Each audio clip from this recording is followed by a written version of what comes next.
चुनावी दौर है तो नेताओं का एक दूसरे पर आरोप मढ़ना बहुत आम है।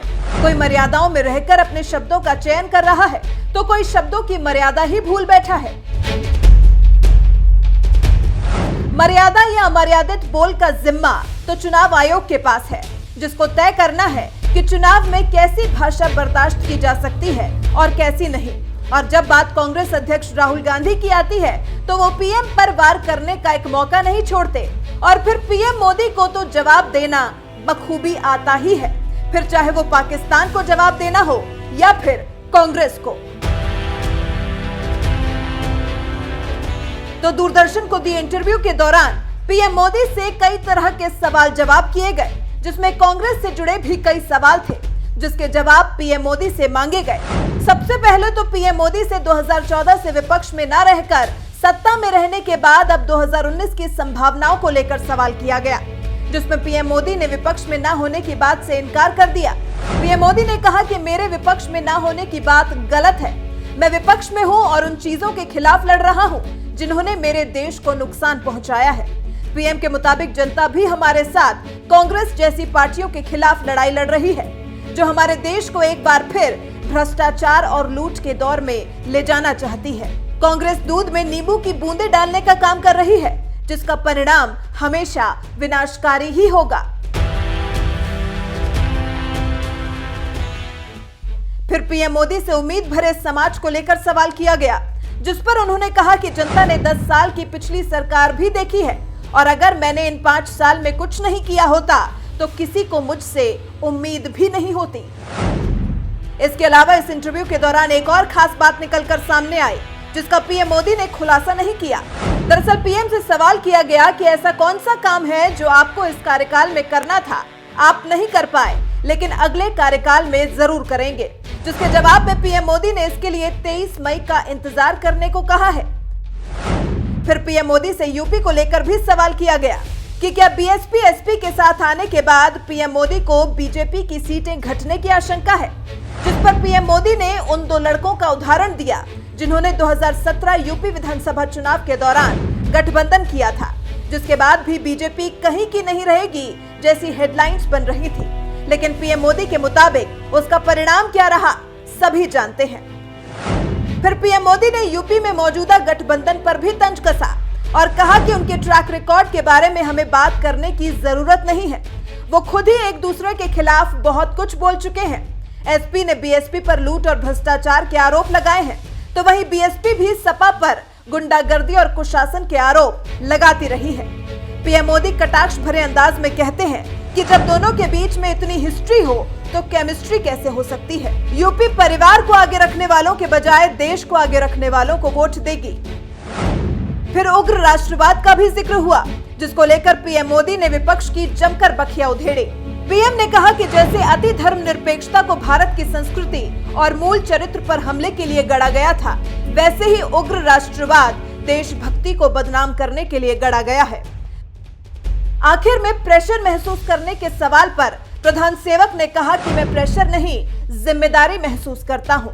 और आखिरी सवाल जो कि पीएम मोदी के कार्यकाल को लेकर था, उस एक चीज को लेकर था जिसने इन 5 साल में पीएम मोदी को आनंद और संतोष पहुंचाया। इसके लिए पीएम मोदी ने 2014 के बाद लोगों में मायूसी भरे माहौल से उम्मीद भरे माहौल में बदलने को संतोषजनक बताया है। पीएम मोदी ने कहा कि इतने कम समय में 125 करोड़ लोगों की ऐसी भावना उनके लिए आनंद का विषय है।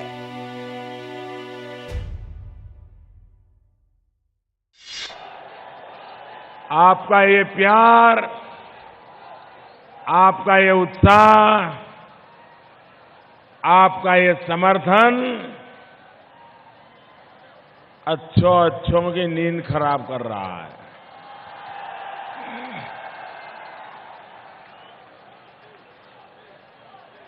राम गंगा के पावन जल से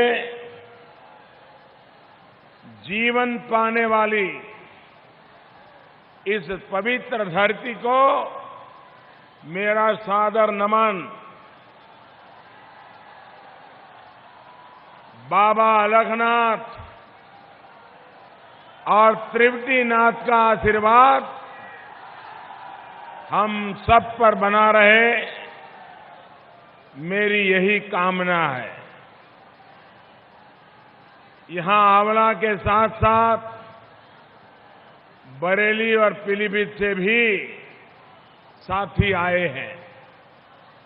आप सभी का मैं आभार व्यक्त करने और उस चुनाव में फिर से आशीर्वाद मांगने के लिए आया हूं। 2 चरणों के मतदान के बाद अब इस महत्वपूर्ण क्षेत्र में आपका ये अपार समर्थन कुछ लोगों को पराजय पहले से ही स्वीकार करने के लिए मजबूर कर रहा है। अब सो नहीं पाते होंगे। इन लोगों को अब अपनी गलती का पछतावा होने लगा है। वे अब सोच रहे हैं कि इससे तो अच्छा तो था कि अकेले अकेले ही लड़ लेते, कम से कम कुछ कहने के लिए तो बात बच जाती।